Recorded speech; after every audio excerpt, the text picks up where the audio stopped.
My family treated me like a failure for 35 years while I secretly built a $15 million empire.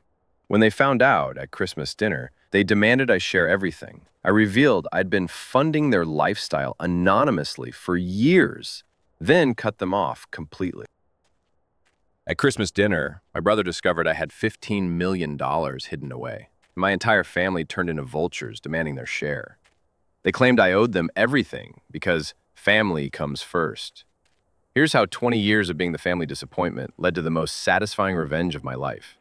Before we dive in, I need your help. If you enjoy these real-life stories, please hit that subscribe button and the notification bell. Your support keeps these stories coming, and it's completely free. Now, let's get into this wild ride. I'm Marcus, 35, and I've been invisible my entire life. My younger brother Tyler has always been the star, the athlete, the charmer, the one who could do no wrong. When Tyler was born, I was 7, and overnight I became a ghost in my own home. Tyler was naturally gifted at everything. Star quarterback in high school, full scholarship to Duke, graduated with honors in business. Meanwhile, I was the weird kid who spent his free time sketching and reading art books. When Tyler scored the winning touchdown, the whole family would pile into cars to celebrate. When I won the state art competition in 10th grade, Mom said, "That's nice, honey," without looking up from Tyler's college recruitment letters. The pattern was set early. Tyler got the new car for his 16th birthday, a shiny red Mustang. I got Tyler's old bicycle with a flat tire. Tyler's college fund was fully loaded by the time he was 12. When I asked about mine, Dad laughed and said, "Artists don't need college, they need character." The worst part wasn't the favoritism. It was how they made me feel grateful for scraps. Marcus understands Tyler has more potential, Mom would tell relatives. He's always been more realistic about his limitations. By 18, I knew I was on my own. While Tyler was picking between scholarship offers, I was working 3 jobs to save for community college. But here's what they didn't know. Being ignored taught me something valuable: how to observe. And in those art books I was always buried in, I was learning about something that would change everything. Community college led to state university, which I paid for entirely myself. I studied art history and business, double majoring, while Tyler was partying his way through Duke on someone else's dime. My family rarely called, and when they did, it was to ask if I could lend Tyler money for spring break or help with his car payments. After graduation, I moved to Chicago with $800 in my pocket and a desperate need to prove myself wrong about everything. I got a job at Morrison's auction house, not as an expert, just as a cataloger. Minimum wage, but I was surrounded by art and antiques every day. That's where I met Eleanor Whitfield, an 80-year-old widow who'd been collecting art for 60 years. She came in one day with what she thought was a worthless painting her husband had bought at a garage sale in the 1970s. Everyone else glanced at it and tagged it for the miscellaneous items auction with a $50 estimate. But something about the brushwork caught my eye. I'd seen that technique before, in those art books I'd spent my childhood reading. I asked Eleanor if I could research it during my lunch break. She was charmed that someone cared enough to look deeper. 3 days of research later, I discovered we had a lost painting by a minor American impressionist, worth about $30,000. Eleanor was thrilled, but more importantly, she was impressed. She started bringing me other pieces, asking for my opinion, paying me small fees for authentication work. Word spread quietly in Chicago's art community. The kid at Morrison's had a good eye. Within 2 years, I was doing freelance authentication work on the side. Nothing huge, helping estate sale companies identify valuable pieces, advising private collectors on purchases. But I was building a reputation and, more importantly, building a network. My family had no idea. When I called home, which wasn't often, the conversation always went the same way. "How's that little art job going, Marcus?" "Fine, Mom. How's Tyler?" "Oh, he's doing wonderfully. He just got promoted to regional sales manager. They're giving him a company car." "That's great. You know, if you ever want to come back home, I'm sure Tyler could put in a word for you at his company, get you a real job." I stopped calling as much after that. The turning point came when Eleanor introduced me to her friend group, a circle of wealthy collectors who'd been buying art for decades. They started consulting me on purchases, asking me to evaluate pieces they were considering. My fees went from hundreds to thousands per consultation. I opened my own authentication business in year 3. Just me, a tiny office above a coffee shop, and a growing reputation for finding valuable pieces that others had missed. The work was fascinating. Detective work, really. Every painting, every sculpture had a story, and I was getting paid well to uncover those stories. By year 5, I had 2 employees and a waiting list of clients. By year 7, I was authenticating million-dollar pieces and earning commissions that dwarfed my old salary. But I kept my lifestyle modest. Same small apartment, same beat-up Honda Civic. I was saving everything. The money started adding up faster than I'd ever imagined. A particularly spectacular find. A sculpture that had been sitting in someone's garden for 20 years, which turned out to be worth $2.8 million, earned me a $280,000 commission. That was more than my entire family's annual income combined. I invested wisely, buying rental properties and putting money into index funds. But I also kept working, kept growing the business. My reputation spread beyond Chicago. Clients from New York, Los Angeles, even Europe started seeking me out. The hardest part was keeping it secret during family visits. I'd drive home for Christmas in my old Honda, wearing clothes from Target, listening to Tyler brag about his latest sales bonus or new promotion. Mom and Dad would pat him on the back and tell him how proud they were, then turn to me with pity in their eyes. "Don't worry, Marcus," Dad would say. "Not everyone can be a high achiever like Tyler. At least you're following your passion." Following my passion had made me worth $8 million by age 32. But they saw a struggling artist playing with old paintings. The cognitive dissonance was incredible.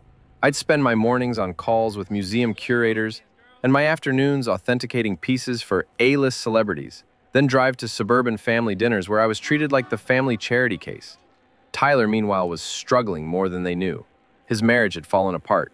He'd been passed over for several promotions, and he was deep in credit card debt trying to maintain his lifestyle. But he was still their golden boy, and I was still the disappointment who never quite reached his potential. When Mom called crying about Dad's medical bills, he'd had a heart attack and needed surgery, I couldn't just sit on my wealth while they struggled. But I also couldn't reveal the truth without turning my life upside down. So I became their anonymous benefactor. I hired a lawyer to set up a trust that would send them $3,000 monthly, supposedly from a distant relative who wanted to remain anonymous. The story was that great-uncle Robert, who'd lived as a hermit in Montana, had died and left them money in his will. They bought it completely. Mom would talk about Uncle Robert's blessing at every family gathering, wondering aloud who this generous relative could have been. Tyler would joke that maybe there were more rich relatives they didn't know about. The irony was delicious. They were living off my success while telling everyone how worried they were about my failure to launch. I was funding Tyler's lifestyle while listening to him lecture me about financial responsibility. But it also hurt. Every family gathering was a reminder that they couldn't see me clearly enough to imagine I might be successful. In their minds, I was permanently stuck as the artsy kid who'd never amount to much. The monthly payments continued for 3 years. I watched my parents relax, saw them take their first real vacation in decades, helped Tyler avoid bankruptcy without him ever knowing, and through it all, I remained their lovable failure, the son who was still trying to figure things out. By age 34, my authentication business had become one of the most respected firms in the country. We had offices in Chicago, New York, and Los Angeles. I employed 15 people, including some of the top art historians and appraisers in the field. The money was becoming absurd. A single authentication could earn me $100,000 or more. I authenticated a painting for a tech billionaire that sold for $47 million. My commission was nearly $500,000. I bought a penthouse in Chicago, a beach house in Malibu, and a collection of cars that would make Tyler weep. But when I went home for holidays, I still drove the Honda and stayed in my childhood bedroom with the same Pokemon posters on the walls. The deception was getting harder to maintain. I'd gotten used to first-class flights, 5-star hotels, and Michelin-starred restaurants. Sitting through Mom's overcooked pot roast while pretending to worry about money felt increasingly surreal. Tyler had started his own business, a marketing consultancy that was struggling to get off the ground. He'd asked me for advice about entrepreneurship, not knowing I'd built a multi-million-dollar company from scratch. He'd complain about difficult clients while I was juggling relationships with some of the wealthiest people in the world. The closest I came to revealing everything was when Tyler broke down crying at Christmas dinner 2 years ago. His business was failing. His ex-wife was demanding higher alimony payments, and he felt like he was disappointing everyone. "I used to be the successful one," he sobbed. "Now I feel like such a failure." I wanted to tell him that success wasn't what they thought it was, that I'd found my own path, and it had worked out better than any of us had imagined. But instead, I just handed him a tissue and said I was sure things would work out. This past Christmas, everything changed. I just closed the biggest deal of my career, authenticating a private collection for a Middle Eastern royal family. The commission was $3.2 million, bringing my net worth to just over $15 million. I was feeling generous and exhausted from hiding in plain sight, so I did something stupid. I brought my laptop to Christmas dinner to finish some paperwork on the deal. The family was doing their usual dance. Mom was fussing over Tyler's new girlfriend. Dad was bragging about Tyler's latest client, and everyone was politely asking about my little art business with barely concealed pity. I excused myself after dinner to take a work call.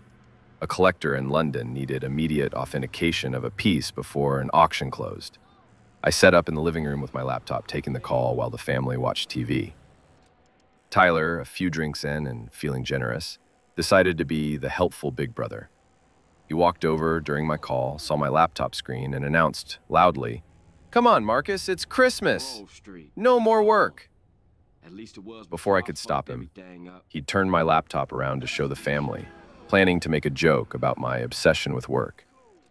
Instead, they all saw my bank dashboard showing a balance of $15,247,392. The room went dead silent. Tyler's girlfriend dropped her wine glass. Mom's mouth fell open. Dad sat up so fast, he knocked over his recliner. What is that?" Tyler whispered. I closed the laptop and said simply, "That's my checking account." What happened next was like watching a nature documentary about hyenas finding a carcass. Tyler was the first to recover. $15 million? How do you have $15 million? I explained briefly the authentication business, the commissions, the investments. I might as well have been speaking ancient Greek. Mom started laughing, then crying, then laughing again. "My baby is rich! My Marcus is rich!" But the celebration lasted about 30 seconds before the entitlement kicked in. "Well," Dad said, leaning back with a calculating look, "I guess that anonymous trust can stop now. We don't need Uncle Robert's money anymore." Tyler was already on his phone, pulling up real estate listings. "Dude, you could buy me a house, a nice house. I've been looking at this place for $800,000. Mom joined in. "Oh, Marcus, this is wonderful. We can finally take that European cruise we've always wanted. And Tyler's business needs investors." It was like watching them divide up a lottery jackpot, except the lottery ticket was my life's work. I tried to explain that it wasn't liquid cash sitting around. Most of it was invested, tied up in the business and real estate, but they weren't hearing it. "Family takes care of family," Dad declared. "You've been holding out on us." Tyler got angry. "How long have you been rich while watching us struggle? Do you know how many nights I've lain awake worrying about money while you've been sitting on millions?" The guilt trip was epic. They painted me as a selfish monster who'd been hoarding wealth while his loving family suffered. Never mind that I'd been sending them money for years. Never mind that they'd treated me like a failure my entire life. Mom delivered the final blow. "I'm just disappointed, Marcus. I raised you to value family above money. This isn't the son I thought I knew." Something snapped in me at that moment. 28 years of being invisible, of being dismissed, of being treated like the family's lovable loser. It all came pouring out. "Well, I don't know why I didn't tell you," I said, standing up. "Because for my entire life, You've made it clear that I don't matter. Tyler gets the attention, the support, the pride. I get polite tolerance. I turn to Tyler. You want to know how long I've been rich while you struggled? I've been paying for your lifestyle for 3 years. That anonymous trust? That was me. Uncle Robert doesn't exist. I've been funding your life while listening to you lecture me about responsibility. The room erupted. Tyler accused me of lying. Mom accused me of being cruel. Dad accused me of being ungrateful. But I wasn't done. You know what the saddest part is? I became successful, doing exactly what you always dismissed, playing with old art. While you were worried about my potential, I was building something incredible. I employ 15 people. I've authenticated pieces in the world's greatest museums. I've built something I'm proud of, and you can't even see it because it doesn't fit your narrow definition of success. I grabbed my keys and headed for the door. Where are you going? Mom called. Home, to my penthouse, in my Porsche, to live my actual life, instead of this performance I've been putting on for you. Tyler followed me outside. Marcus, wait. We can work this out. Family is family. I turned around one last time. You're right. Family is family. And for 35 years, you've made it clear I'm not really part of this one. So I'm done pretending. That was 6 months ago. The harassment started immediately. Phone calls, texts, emails, begging for money, demanding their share, trying to guilt me into funding their dreams. I changed my numbers, hired a security company, and had my lawyer send a cease and desist letter when Tyler showed up at my office, demanding we talk like men. Tyler's marketing business failed completely without my anonymous support. My parents had to sell the house and downsize. They tell everyone who will listen about their cruel, selfish son who abandoned his family. But here's the thing. I'm happier than I've ever been. My business is thriving. I'm in a relationship with an amazing woman who knew about my success from day one and loves me for who I am, not what I can provide. I'm finally living authentically. Grandma Helen, my mom's mother, called me last month. She's the only family member I still talk to. I always knew you were special, Marcus, she said. I'm proud of what you've built. Don't let them dim your light. Sometimes families are the people who raised you. Sometimes they're the people who see you clearly and love you anyway. I'm still figuring out which is which. But I do know this. I'm never going back to being invisible. Thanks for listening, Reddit. If this story resonates with you, please subscribe and hit that notification bell.